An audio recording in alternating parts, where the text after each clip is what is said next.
माध्यम से प्याज के और सब्जी के दाम बढ़ने पर जबलपुर में प्रेस कॉन्फ्रेंस की गई। इस दौरान कांग्रेस के पदाधिकारियों ने जमकर भारतीय जनता पार्टी की घोषणाओं पर तंज कसा। जबलपुर में प्रेस कॉन्फ्रेंस कर कांग्रेस के पदाधिकारी ने जमकर भारतीय जनता पार्टी की घोषणाओं पर तंज कसा और कहा कि महंगाई पूरे देश की जनमानस की कमर तोड़ी हुई है। पिछले कुछ दिनों से सरकार एवं आपके मंत्रालय की गलत नीतियों के कारण पूरे देश में प्याज जैसे मूलभूत सब्जी के दाम बेतहाशा बढ़ते हुए सेंचुरी मारने की कगार पर पहुंच गए हैं।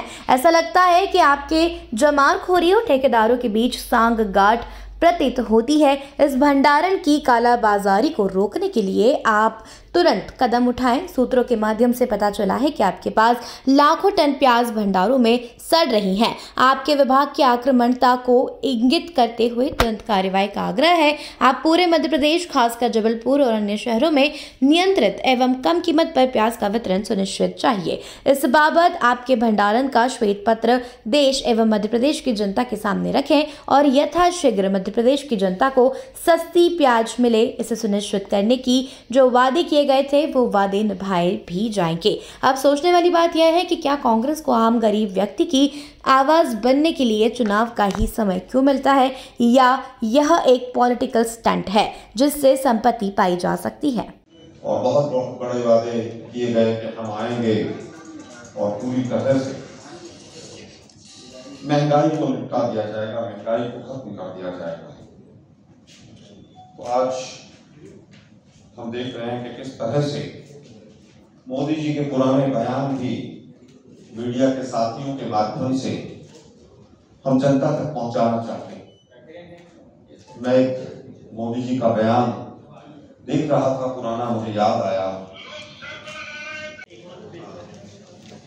आज हमारे बीच में अखिल भारतीय कांग्रेस कमेटी के प्रवक्ता एवं जबलपुर संभाग के मीडिया प्रभारी आदरणीय आलोक शर्मा जी, जबलपुर के जिला प्रभारी आदरणीय निवास जैन जी, ग्रामीण कांग्रेस के अध्यक्ष सम्मानीय डॉक्टर विजय सेन जी, महिला कांग्रेस के अध्यक्ष आदरणीय कमलेश यादव जी, हमारे सांसद प्रतिनिधि भाई आरिफ बेग जी, ताहिर खान के अंदर एक नियंत्रित कम दाम पर हमने उनसे कहा है कि आप 15 रुपए प्रति किलो के हिसाब से प्याज उपलब्ध कराएं, जगह जगह स्टॉल लगाएं, टेम्पू से डिस्ट्रीब्यूशन कराएं और राज्य की सरकार जहां जहां जमाखोरों ने प्याज इकट्ठी कर रखी है उन जमाखोरों के ऊपर यथा नियम उचित कार्रवाई करें। और इसमें पूरी तरह से अमित शाह जी का जो विभाग है, जो मंत्रालय है, वो पूरी तरह से इसके लिए जिम्मेदार है। अभी भी गरीब व्यक्ति महंगाई से त्रस्त, पेट्रोल डीजल के दाम आसमान छू रहे हैं, कमाई गोल हो गई है लोगों की और महंगाई चरम पर। आज मकान बनाना हो तो 2014 के आंकड़े उठाकर देखिए, हर चीज का भाव आसमान छू रहा है, चाहे वो तार हो, चाहे सैनिटरी आइटम हो, चाहे सीमेंट हो, चाहे ईंट हो, चाहे बजरी हो, हर चीज का दाम आसमान छू रहा है।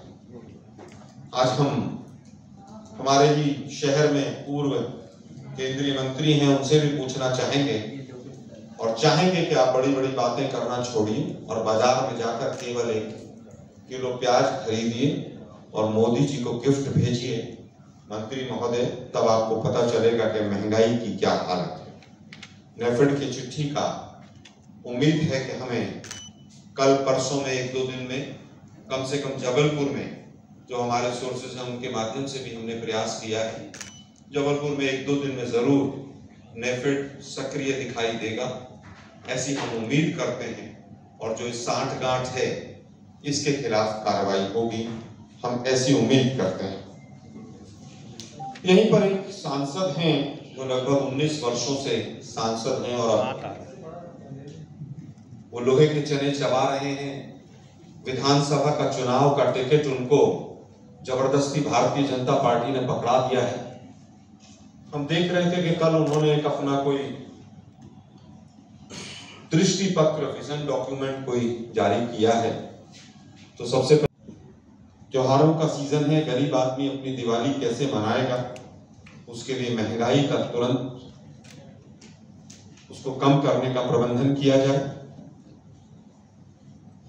सभी घरों को 1 सिलेंडर मुफ्त दिया जाए। त्योहार का सीजन है, मोदी साहब आप चुनाव लड़ने जब गुजरात में गए थे तो एक बाटला फ्री करके आए थे आप। तो मध्य प्रदेश की जनता ने क्या गुनाह किया है कि महंगाई करने के लिए आप कोई भी कदम नहीं उठा रहे हैं। नेफेड तुरंत प्रभाव से आलू, प्याज, दाल जो भी उनके पास स्टॉक में है, मध्य प्रदेश की जनता को वो कम से कम कीमत पर तुरंत प्रभाव से मिलना शुरू हो, डिस्ट्रीब्यूशन प्लान किया जाए। और राकेश सिंह जी जो सांसद हैं उनसे हम निवेदन करना चाहेंगे कि वो अपने दृष्टि पत्र के ऊपर दोबारा से दृष्टिपात करें और बताएं कि 19 साल में जो हमने सवाल उठाए हैं उनके अंदर उन्होंने क्या क्या किया है। आपके शहर में पूर्व केंद्रीय मंत्री भी आए हुए हैं। हम उनसे निवेदन करेंगे कि ये मध्य प्रदेश और जबलपुर बहुत शांति प्रिय यहाँ के लोग हैं। आप जिस तरह के उलूल जुलूल बयान देकर अपनी सरकार को बचाना चाहते हैं, जनता के ध्यान को भटकाना चाहते हैं, हम आपसे हाथ जोड़कर प्रार्थना करेंगे कि आप तो स्वयं तो इस तरह के बयानों से, मंत्रिमंडल से आप तो निपट ही गए। यहाँ की जनता को शांति से रहने दीजिए और मुद्दों से चुनाव को मत भटकाइए। आपके तमाम प्रश्न अब सादर हैं।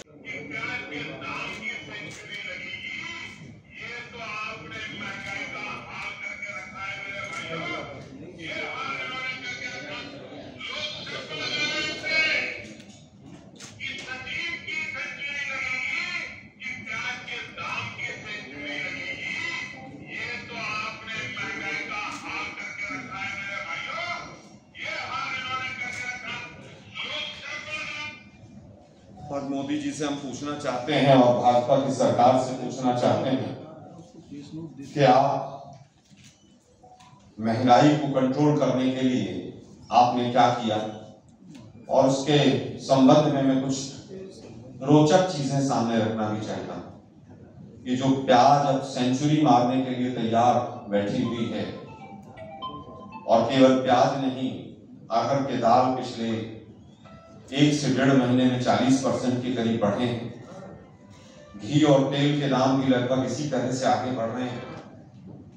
एक तरफ त्योहारों का सीजन है और एक तरफ प्याज जैसी मूलभूत जो सब्जी है, जो सब्जियों का बेस है, उसके 2-3 कारण हैं। सबसे पहला कारण तो ये है कि जो प्रबंधन है वो पूरी तरह से फेल, और कहीं ना कहीं नेफेड के अधिकारी, जमाखोर और भाजपा के कुछ लोग इस पूरे गोरख धंधे में संलिप्त दिखाई दे रहे हैं।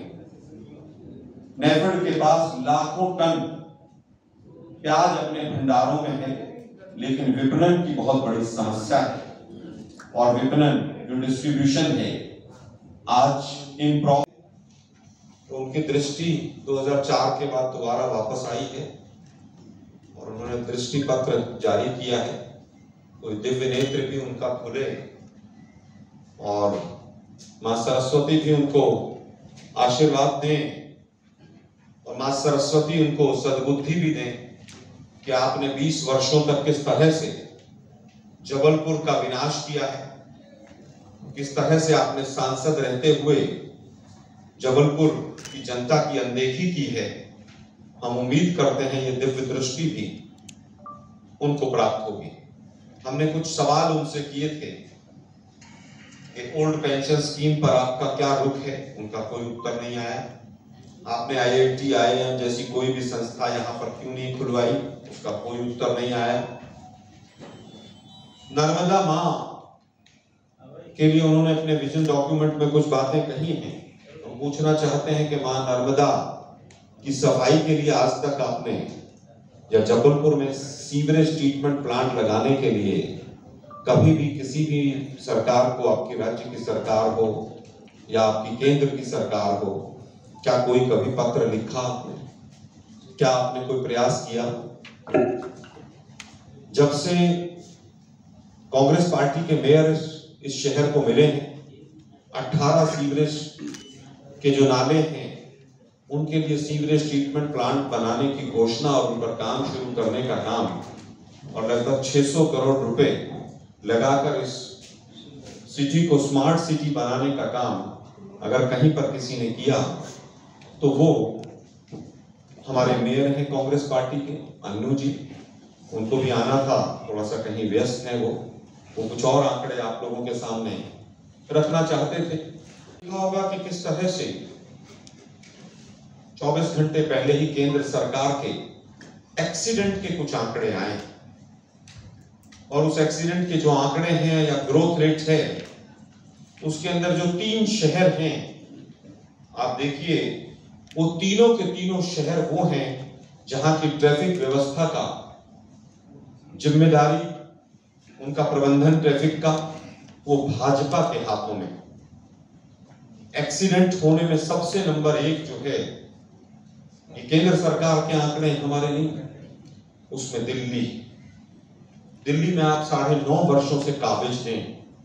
दिल्ली पुलिस आपके अधीन है, दिल्ली ट्रैफिक पुलिस आपके अधीन है, लॉ एंड ऑर्डर आपके अधीन है, लैंड आपके अधीन है।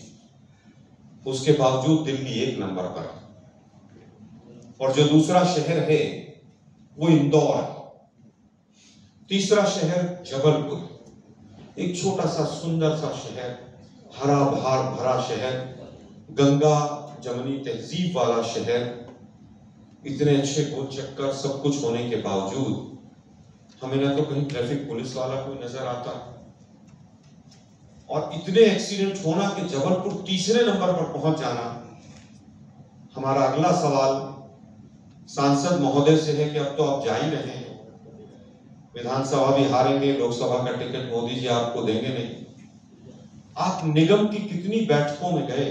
सांसद निगम के भी प्रतिनिधि होते हैं। क्या आपने नगर निगम के, पहले आप 18 साल तक काबिज रहे, आप ही के मेयर यहां पर रहे, अपने मेयर रहते हुए और पिछले 1-1.25 साल से जब से हमारे मेयर यहां पर हैं, कितनी बार आप मेयर या कॉर्पोरेशन निगम की कार्रवाई में गए कि इस शहर को सुंदर बनाया जा सके, इस जिले में विकास के कार्य किए जा सके? जो जिले की बैठकें हैं जिला प्रशासन की, आप उसमें कितनी बार गए? आप इसके बारे में भी बताएं। आज हालत यह है कि चौकीदार और ड्राइवर मिलकर फ्रीजर में लाश रखने के लिए 500-500 रुपए का भ्रष्टाचार आज कर रहे हैं जबलपुर के अंदर। और मोदी जी कह रहे हैं कि मैं भ्रष्टाचारियों को नहीं छोड़ूंगा। अभी थोड़ी देर पहले मैं भाषण सुन रहा था उनका, तो मोदी जी यहाँ पर बहुत बड़े बड़े भ्रष्टाचार तो हुए ही, क्या भ्रष्टाचार इस स्तर तक मध्य प्रदेश में पहुंच गया है कि शवदाह गृह में फ्रीजर के लिए पैसे लिए जा रहे हैं और आपका प्रशासन मौन बनकर बैठा हुआ है। हमारे 2-3 करीब 60-70 रुपए में होलसेल में है। हमने पहले भी ये तमाम महंगाई के मुद्दे दिल्ली से लेकर जबलपुर तक तमाम मुद्दे उठाए हैं, क्योंकि ये मुद्दा नहीं उठ रहा है और दूसरे अन्य ऐसे मुद्दे सामने लाए जा रहे हैं जिनका जनता से सरोकार नहीं है। दूसरी तरफ महंगाई का सीजन होते होते त्योहारों का सीजन भी सामने है, तो हम चाहते हैं कि त्योहार जनता जो है शांति से बिना महंगाई के अपने मना सके, इसलिए आज हमने विशेष तौर पर यह मुद्दा उठाया। रविशंकर प्रसाद जी ने कहा है कि कांग्रेस दिखावे के हिंदू हैं, आस्था के नहीं। इस पर आप क्या कहेंगे? रविशंकर प्रसाद जी अहंकार शिरोमणि श्री 1008 ये बताएं, उनका मंत्रिमंडल पेगासस में तो नहीं चला गया? वो हिंदुत्व के कब से ठेकेदार हो गए? कब से वो हिंदुत्व के सर्टिफिकेट बांटने शुरू हो गए? उनको गंगा का किनारा कोरोना का याद नहीं आया? लाखों लाशें हिंदुत्व के जो मुख्य हमारे वो होते हैं कि मृत्यु के बाद उनको कम से कम क्रियाक्रम नसीब हो जाए, उस पर एक शब्द नहीं बोल पाए। वो हिंदुओं की 2 बेटियां मणिपुर की याद नहीं आई, नग्न अवस्था में सड़क पर घुमाई गई, तब हिंदुत्व उनको याद नहीं आया। जब नागदा के अंदर, माफ कीजिएगा, उज्जैन के अंदर वो बच्ची छोटी सी कई घंटे तक सड़कों पर घूमती रही नग्न अवस्था में, उस समय पर उनको हिंदुत्व याद नहीं आया। ये हिंदुत्व का सर्टिफिकेट बांटना बंद करें और बताएं व्यापम में 5 दर्जन से ज्यादा लोगों की हत्या किसने की। वो बताएं कि सुप्रीम कोर्ट ने कल उनको इलेक्टोरल बॉन्ड पर क्या फटकार लगाई है। वो बताएं कि क्या वो 2 किलो प्याज मोदी साहब को गिफ्ट करने दिल्ली जाकर जाएंगे कि नहीं जाएंगे।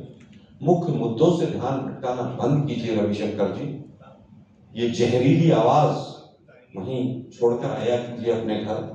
मध्य प्रदेश की जनता इस विभाजनकारी तमाम बयानों से अब ऊब चुकी है।